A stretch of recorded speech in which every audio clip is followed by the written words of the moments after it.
Today we are going to solve one problem on the torsion.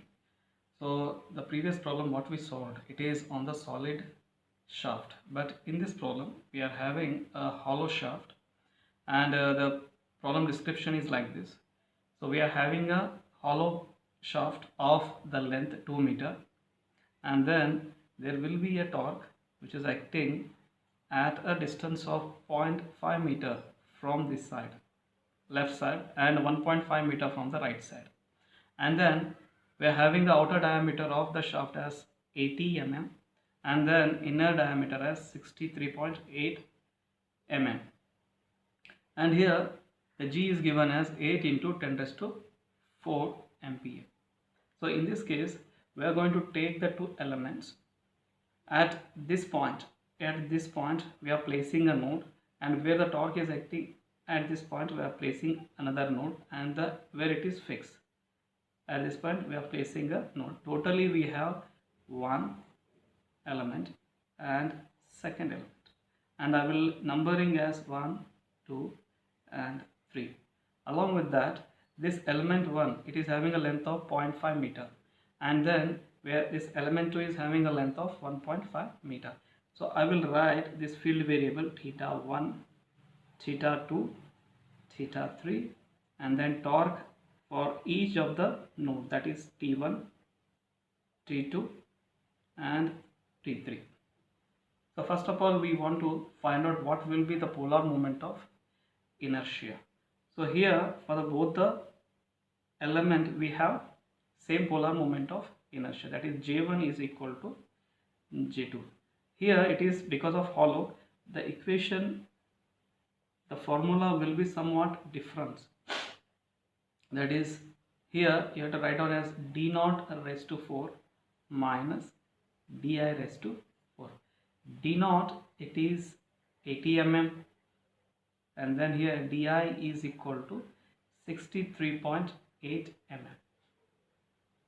So the answer that we have after calculation, 2.394 10 raised to 6 mm raised to 4.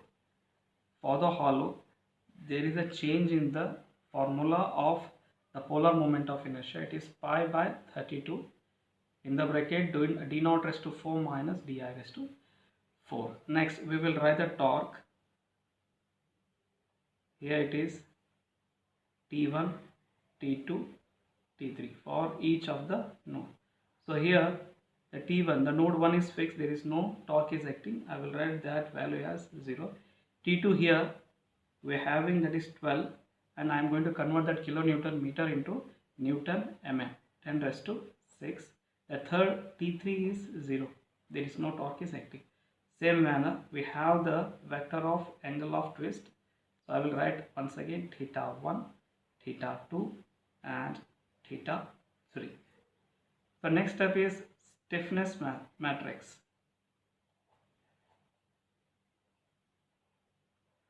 So once again we are going to find out the stiffness matrix for the element 1. Therefore I will write here as K1 is equal to Gj by L 1 minus 1 minus 1 1. So I will substitute all the values. G is 8 into 10 raised to 4. The value of this J we can write here as J1 and here as L1. So it is 2.394 10 raised to 6 divided by L1. So L1, the length of the first element is 0.5 meter. That I am going to convert into mm, 10 raised to 3. Here is 1 minus 1 minus 1 1. So answer will be, it is 3.83 minus 3.83 minus 3.83 3.83 into 10 raised to 8, 10 raised to 8. And again second, for the second element we only changing the length of the element here. There is no change in the J value. Okay, 8 10 raised to 4 into 2.39 10 raised to 6 divided by the length of the element is, it is 1.5 10 raised to 3. Only change is here, it's a length. And here in the matrix 1 minus 1 minus 1 1. Okay, then the final answer is in the matrix 1.276 minus 1.276 minus 1.276 1.276 into 10 raised to 8. So we have to number these stiffness matrix according to the number of the node. Is 1 2, here it is 1 and 2, and here it is 1 2 column 1 2, sorry, it is 2 3, and here it is 2 3. Okay, then we will combine and write down the overall stiffness matrix K. So I will write here all the things. 3.83 minus 3.83 0 minus 3.83, here it is 0, and here it is minus 1.276 1.276 minus 1.276, like this, and you have to add the values of 3.83 and 1.276. that is the value is 5.106. okay, then we will write the equilibrium equation of the structure, that is K into theta is equal to T. So I will write once again all the values. It is 3.83 minus 3.83, here it is 10 raised to 8 as a common. Okay, 3 0 minus 3.83 0 5.106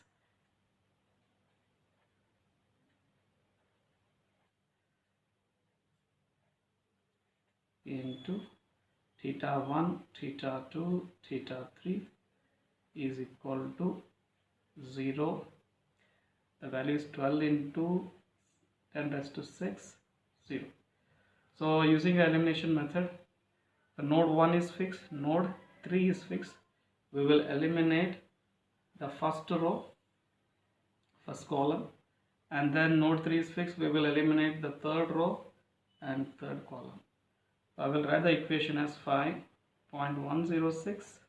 Here it is 10 raised to 8 into 10 raised to 8. Theta 2 is equal to 12 into 10 raised to 6. Therefore, we have the theta 2 value as 0.0235 radian. Only one value that we need to find out, because here the theta, the node 1 and node 2 are fixed, so that we don't have the value of theta 1 and theta 3. The answer is 0.0235 radian. So next what he asks is shear stress. Shear stress, so we have already written the equation. Tau is equal to GR1 for the first element divided by L1. Here it is, you have to write as theta 2 minus theta 1. So most important thing is here, what is the value of R? Here R value is the actual, or it is, in the case of solid we are using the actual diameter. Of that we have taken the radius, but in this case we have the two radiuses. So what is the maximum radius that we have, that you have to consider. We have the maximum diameter, that is the outer diameter, as 80 mm. So we have to take the R1 as well as R2 value as half of that, it is 40. So I will write the values. G is 8 into 10 raised to 4 into, it is 40, divided by the length as 0.5, that you have to convert into the mm. Theta 2 is, once again it is 0.0235 minus theta 1 is 0. So the answer is 150.4 MPa. It is Newton per mm square. For the second element, the tau 2 is equal to GR2 divided by L2. Here theta 3 minus theta 2. So G is 8 10 raised to 4. So once again I am telling you, so R1 is equal to R2, that is 40 divided by the length is 1.5 into 10 raised to 3. So values are theta 3 is 0 minus 0.0235 radian. So answer is minus 50.13 Newton per mm square. So this is the answers of 2, and we have the answer of the theta 2 as 0.0235. If you have any kind of doubt in this problem, just